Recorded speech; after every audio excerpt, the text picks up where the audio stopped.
Hey, what's up guys? This is Rob. Welcome back to Rule of Two Review. Today, Mortal Kombat X gets a release date and messes up DLC big time. Okay, so it should certainly be noted that I am extremely and beyond excited for Mortal Kombat X slash Mortal Kombat 10, which is kind of what I feel like I want to call it. I think the game looks great. I'm a huge Mortal Kombat fan. I discussed it on my previous video about Mortal Kombat X when it was initially announced, and I'll go ahead and link that video below too if you want to check it out. I think the game's going to be great, and I couldn't be more excited. Of course, we're talking about the release date that was just announced for the game, and I'm really thrilled with the release date too because it's pretty early in the year. It doesn't feel too far off. But of course, I have the one super huge negative thing that I need to talk about regarding the game, and I don't think a lot of people are really going to agree with me, so it's going to be one of those few videos where I'm sort of pretty down and negative on something, and I know people aren't really used to that for me, but I really find this to be a pretty big problem. But first, the good news, which of course, like I said, is the release date. They finally confirmed that Mortal Kombat X is coming out April 14th, 2015, so it's not quite the first quarter, it's the very, very beginning of the second quarter, but it's really early in the year. That's 7-8 months or so away from right now, but I still feel like that it has a feeling like it's really not that far off. I certainly had sort of the personal theory that the game was going to be pretty late in the year next year. I didn't think that they would be making this high-profile release so early in 2015, but man, I am so glad they're doing that. We know there's a lot of games across all three platforms in PC and 3DS to be coming out in 2015. It's going to be a really jam-packed year. It's going to be great, but we're not really sure on most of the dates for most of the games coming out, with the exception of like Bloodborne. I think we know is early in the year, February. Well, actually, no, that's only February for Japan. We don't even have the U.S. confirmation. So, yeah, add that to the list of games we know that are coming out next year, but that we still don't have dates for.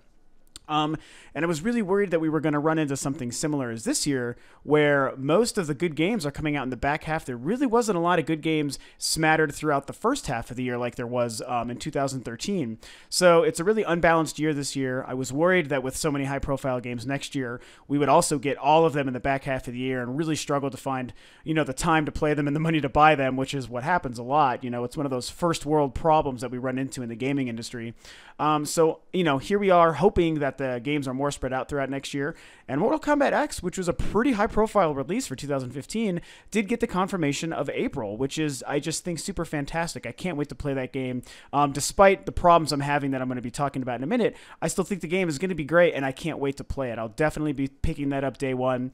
I'm not sure what platform I'm going to be picking it up for yet. I can only imagine we're going to be getting exclusive content on one of the other, PS4, Xbox One, which is going to be really stupid, but regardless, it's probably going to work, and whichever system will end up having the best exclusive content is going to be the system that I end up buying the game for.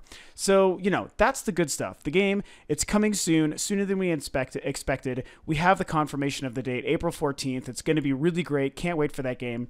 But now there's just that one other thing that's bugging me. So I'm going to try not to make this conversation too terribly long here, but it is a pretty big deal to me. The game and the series and the characters involved are very near and dear to my heart, since as I've mentioned many times, I grew up in the 90s when Mortal Kombat was brand new. So I definitely have a love for the series that goes back to its roots. So this really matters to me, and it also kind of speaks volumes as to how the video game industry is working right now and why there are a lot of issues with how they deliver the content to us. So like I said, what I'm talking about is the DLC, the announced pre-order DLC, I should be more specific, for Mortal Kombat X. So, apparently, depending on where you pre-order the game, you could get Goro as a pre-order DLC incentive. That's basically the pre-order bonus, is Goro, one of the most high-profile staples of the series as far as characters and the lore of Mortal Kombat goes. Again, going back to the very first original arcade game. Goro is a big deal when it comes to Mortal Kombat.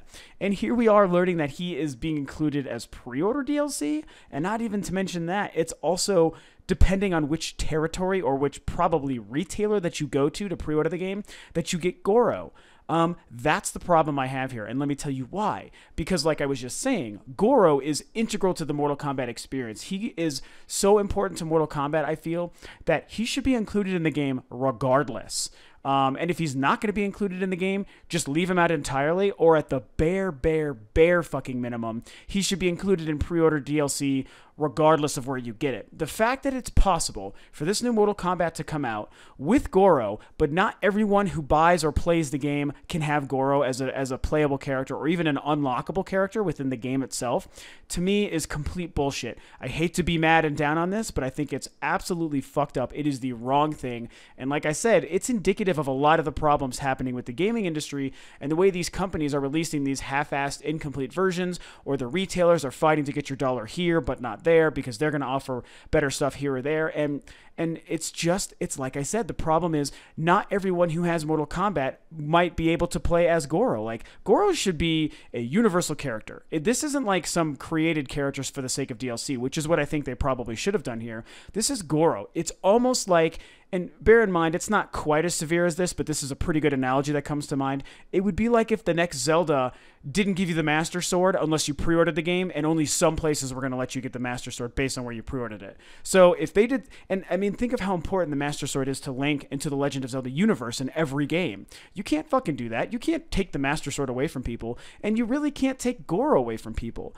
So again, if this was like either a brand, like I said, a new character maybe created for the sake of DLC, like, oh, get the bonus character, you know, Johnny Smithface, you know, if you pre-order from GameStop, like, okay, like no one really cares about him because he doesn't mean anything, but he would be a nice bonus if somebody wanted to get that extra, like, 20th character or what have you. You know, that's fine. Or even like one of the lesser known characters that don't go as far back as Goro, like Rain or somebody, or Ermac, you know, characters that are like cool, neat novelty characters, but aren't important to the mythology and the lore and the origins of Mortal Kombat, the game series. You know, like, Goro matters, and if you're including Goro in this new game, that should be the thing that you use to just sell the game to people, period. Not to convince them to pre-order, and not to convince them to pre-order from one fucking retailer as opposed to another one. You don't do that. That is kind of holding something hostage, I feel. A character like Rain or Ermac or a brand new one, or, you know, any other myriad smaller, or Striker, you know, somebody who's like kind of just an okay Mortal Kombat character, that wouldn't be holding it hostage. Would literally be a quantifiable bonus, and something that I feel like in the realm of this stupid DLC pre-order stuff, that would be probably more acceptable. But Goro is far too important. I know I'm repeating my topics here, so I'll wrap this up soon, but Goro is just far too important. The way he's being handled, and based on how he is important and relevant to Mortal Kombat, that character is being held hostage, and it's fucking up how people buy games and pre-order games and where they buy them from. It's stupid. It's a huge, huge problem.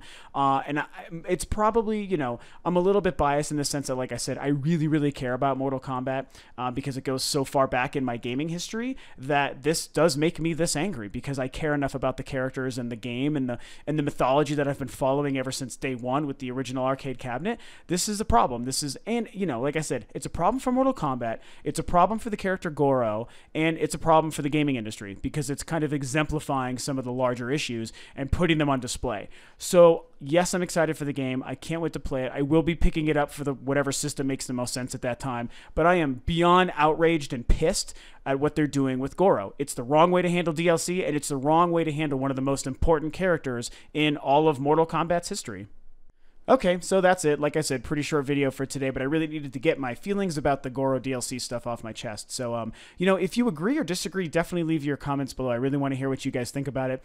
I wouldn't be surprised if a lot of people who are excited for the game might not even care about something like this, and they're probably going to think I'm completely batshit crazy for being so upset about it. But regardless, I shared my feelings. I definitely am curious to hear what your feelings and thoughts are if you're a Mortal Kombat and or a Goro fan. So, yeah, that's pretty much it for this today. So, of course, this is Rule of Two Review. If you like what I'm doing, please feel free to subscribe to the channel and like and share the video if you did, and share your comments about Goro and stuff below. So thanks for tuning in, and I will catch you guys on the next video.